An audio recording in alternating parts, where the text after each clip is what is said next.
I learned the modes in high school. Bill Westcott, my music teacher, had a theory class going. That's how I learned about all the diatonic modes.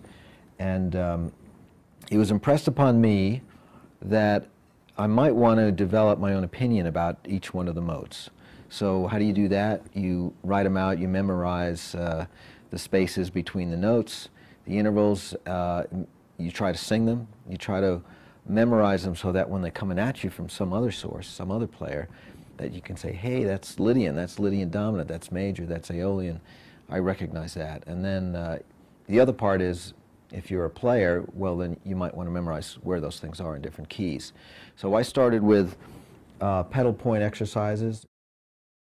I'd get a pedal point, in this case E, and I'd just start to play different modes. After a while, after I memorized where they were, I started to concentrate more on how they blended, which ones sounded good going one to the other, which ones didn't sound good, which ones had common tones. For instance, like major and Lydian, very little difference. So is there a source there for some interesting music? Is it more dramatic if it goes from major to minor? And that's one of those questions that gets answered pretty quickly. So I would just start like this. So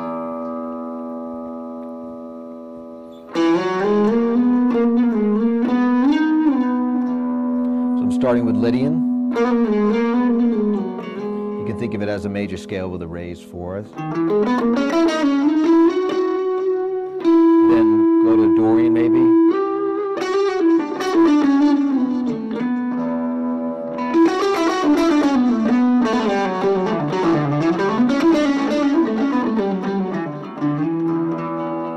And maybe Mixolydian, major scale with a flat 7.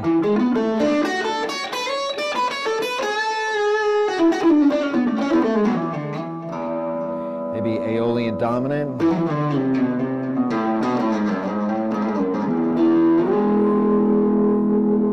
So like a minor scale with a major third, you can think of it that way. Lots of different ways to do it.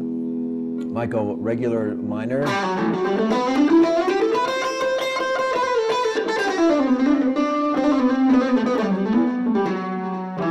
Back to major scale. Back to Lydian. To Mixolydian.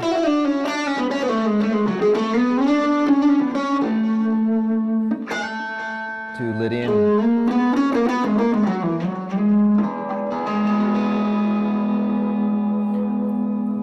Maybe do a Dorian again.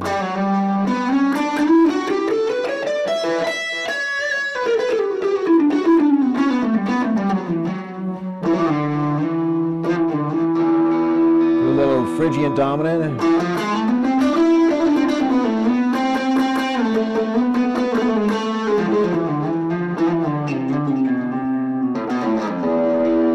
It's like a Phrygian scale with a major third. And you know, with all of these, I'm not playing too crazy because I'm really trying to take in some melodic information. There is a kind of a harmonic bank that you kind of build up. You know, you're playing a couple of notes in a Phrygian dominant scale.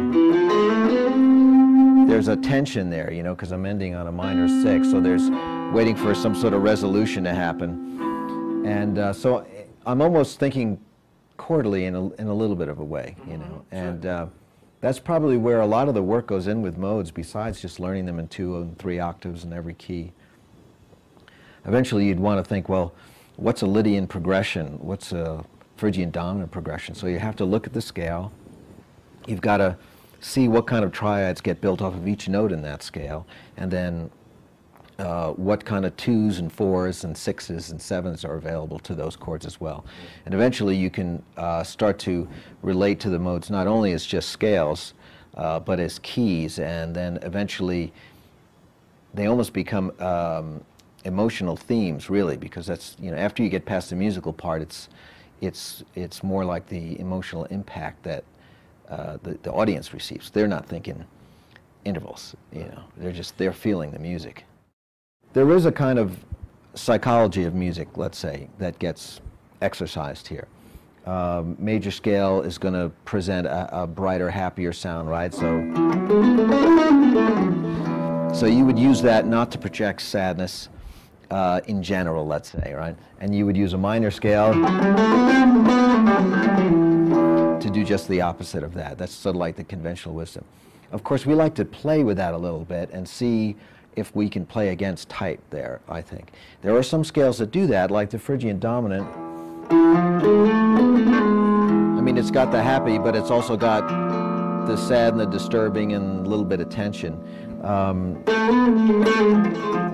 In a way, you might think that it sort of serves two different parts of the audience that wants to feel up and the one that wants to kind of brood a little bit. So it's got this, you know, brooding is a very interesting kind of a sound altogether. But a lot of that also has to do with what you lean on in a scale. So you take a major scale, and if you're just leaning on these two notes of the major scale, the 4 and the 7, well, it's not all that happy unless you somehow resolve it. And Phrygian dominant also has notes in it that are not very tense, so you could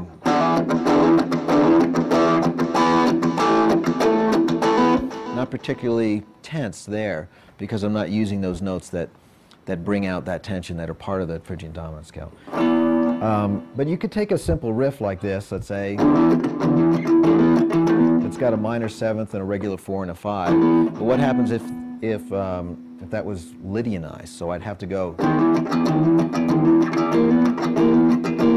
And that's one way that you can look at some of these scales and say, well, I've got a riff, and I'm using this particular scale. It's leading me down this particular road.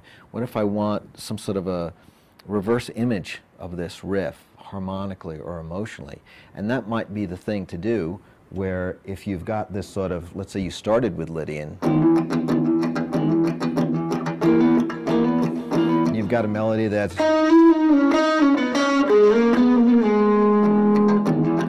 you know, major with that little something added in there, that sharp 4. But if you suddenly go, and the melody goes,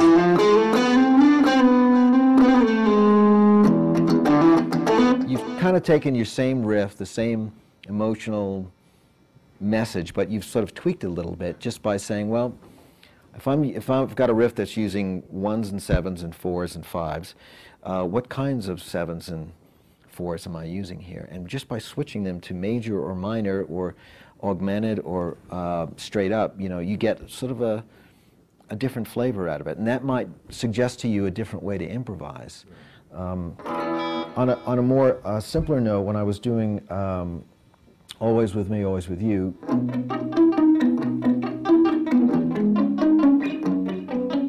we have that simple progression, 1-4-5 progression. But after doing the melody, I switch it suddenly to minor, and it becomes.